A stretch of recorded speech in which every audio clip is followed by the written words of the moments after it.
get to be 65 or 70 and later, and the people that you want to have love you actually do love you. To the world, he's a legend.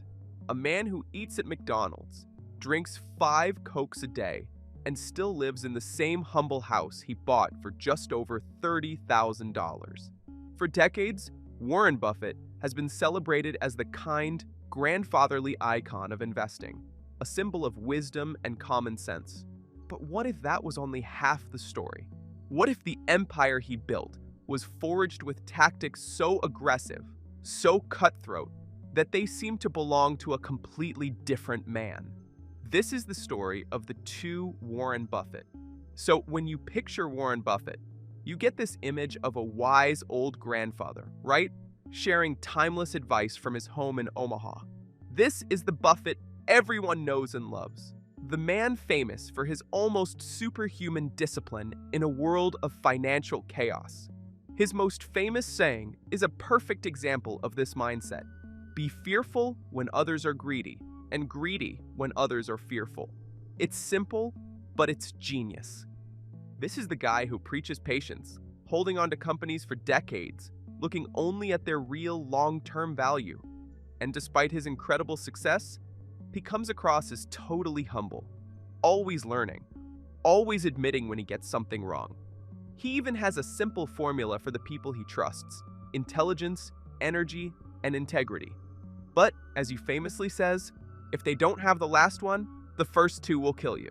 This version of Buffett is more than just an investor. He's become a moral compass for capitalism. He's pledged almost all of his massive fortune to charity, and has even argued for higher taxes on people like himself.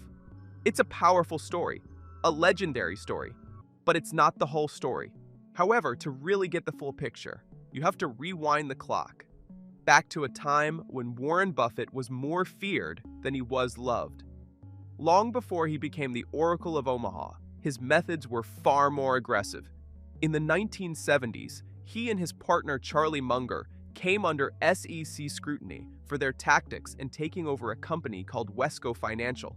It ended with a settlement paid to former shareholders. And while Buffett and Munger admitted no wrongdoing, it was a glimpse into their hardball tactics. Then there was the Buffalo Evening News. After Buffett bought it, a rival paper sued him for antitrust violations, accusing him of trying to create a monopoly. It was a bitter, years-long legal battle that also ended in a settlement. And these weren't just early career scuffles. Critics point out that a huge part of Berkshire Hathaway's success comes from buying businesses with massive monopoly moats that can squeeze out smaller competitors. His squeaky clean image has taken other hits too. He famously invested in Goldman Sachs right in the middle of the 2008 financial crisis, a move that many saw as him profiting from the very mess that crashed the economy.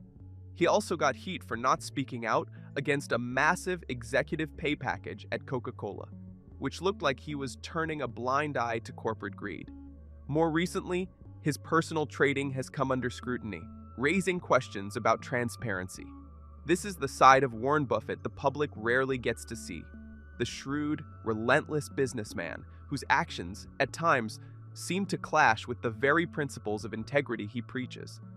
This duality paints a much more complex picture of one of the world's most famous figures. And if you find this deeper look at the titans of finance valuable, take a moment to subscribe for more stories that go beyond the surface. So which one is the real Warren Buffett? The humble sage from Omaha, or the savvy predator from Wall Street? The truth, as it often is probably somewhere in the middle. You could argue that the aggressive tactics from his early days were exactly what he needed to build his empire. That same ruthless competitive streak that led to lawsuits is what turned Berkshire Hathaway into the giant it is today. Perhaps the loved persona isn't a fake mask, but just an evolution. Once he'd already won the game, his role could shift. He went from being a hard-charging investor to an elder statesman of capitalism. He could afford to become the wise old philosopher because the younger, more aggressive Buffett had already built the kingdom. His defenders will point to moments like when he stepped in to save Salomon Brothers from a scandal in the 90s, arguing it shows his commitment to keeping the whole system stable. But his critics would say that his public image is just a brilliant piece of branding, a carefully managed story that hides the cutthroat methods that made him rich in the first place. Warren Buffett's story is a fascinating paradox. He's genuinely admired for his wisdom, his patience, and his humility, and yet he's also faced criticism for monopolistic practices and ethical blind spots that just don't fit with that public persona. Beloved and hated, Buffett aren't really two different men. They're two sides of the same coin. They represent the relentless drive it takes to get to the absolute peak of wealth and power, and the carefully crafted image you need to stay there. Ultimately, the story of Warren Buffett isn't one of simple good versus evil, but a complex picture of power, ambition, and the story a man tells the world. It leaves you wondering, can someone be a ruthless capitalist and a benevolent icon at the same time? The answer, it seems, is as complicated as the man himself.